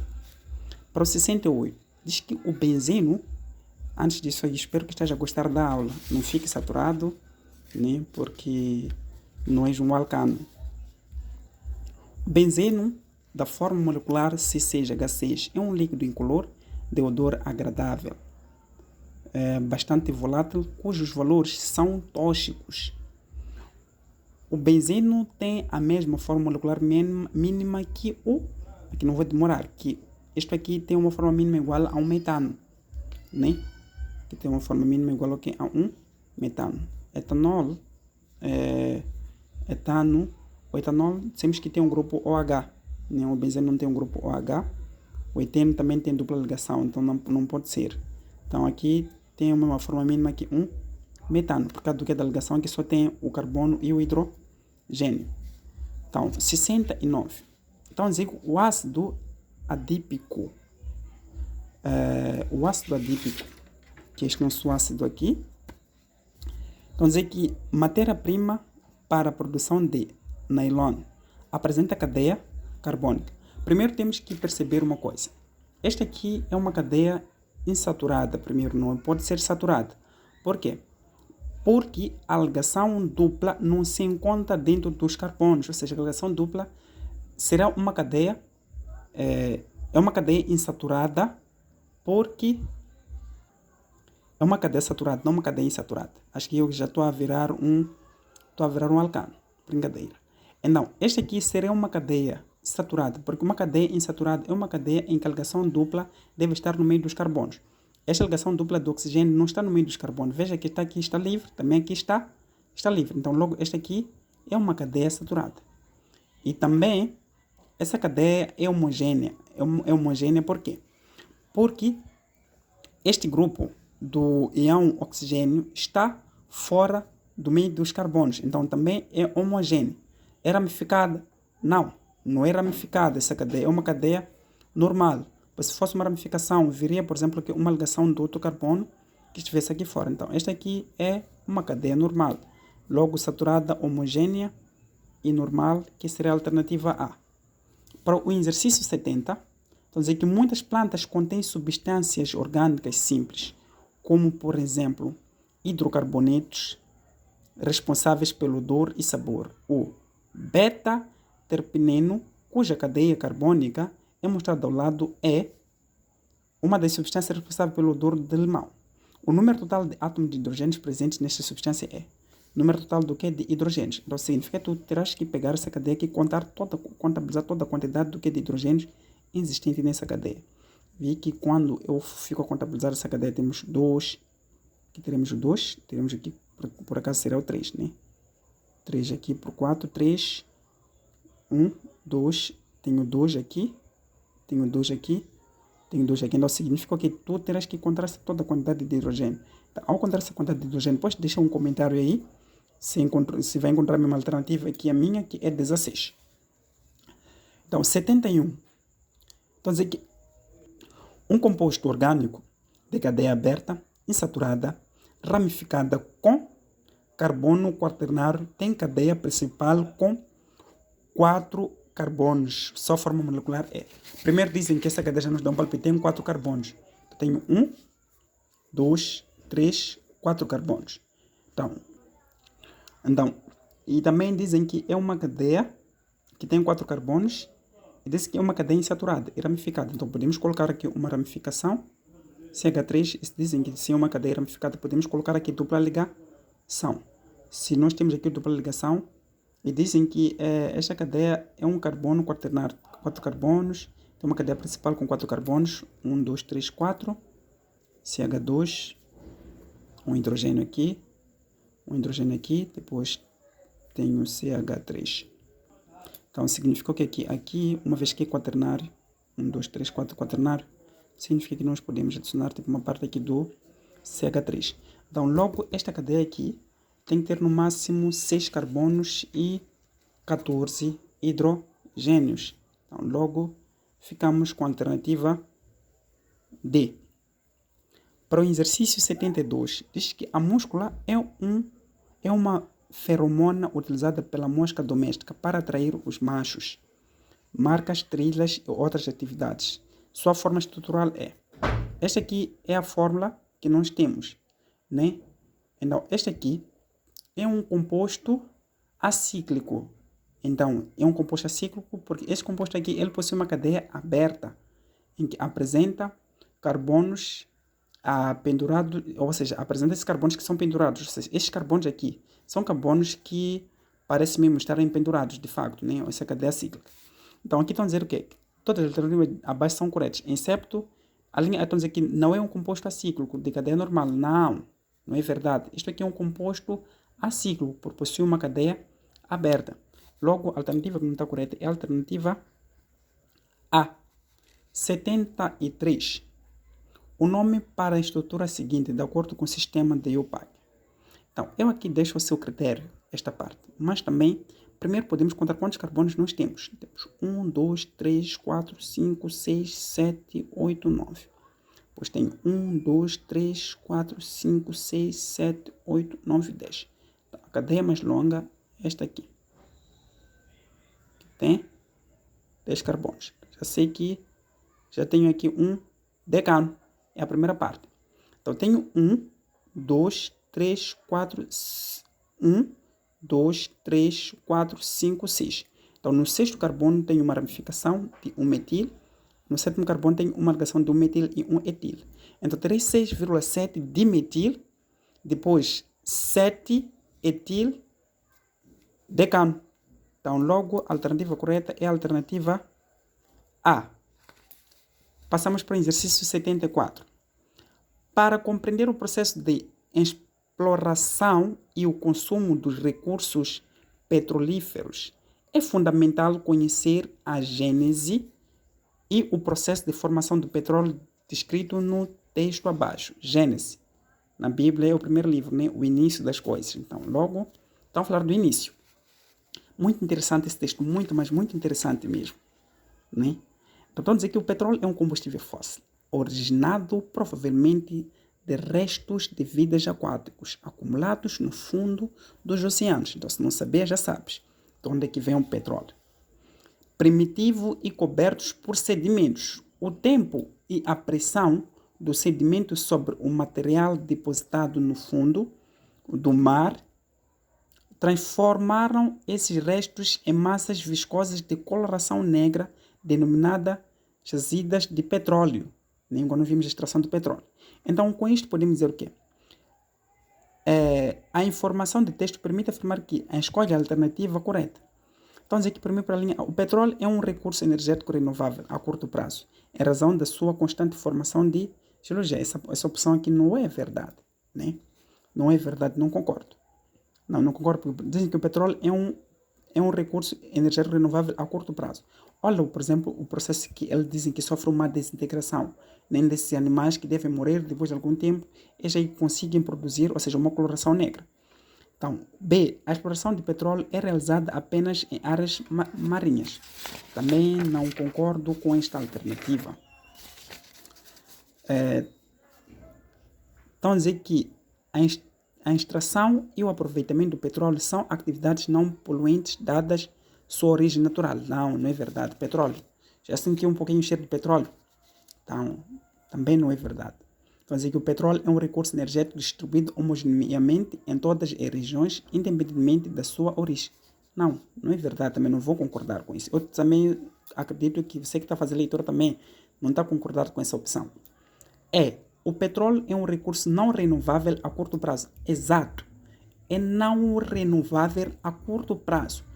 Explorado em áreas continentais de origem marítima ou em áreas submarinas. Logo, a opção é meu nome, Eduardo. Alternativa é 75. A idade da pedra chegou ao fim. Não porque faltassem pedras. A era do petróleo chegará igualmente ao fim, mas não por falta de petróleo. Olha que nós estamos no mundo da evolução. Cada dia vimos coisas novas, coisas modernas.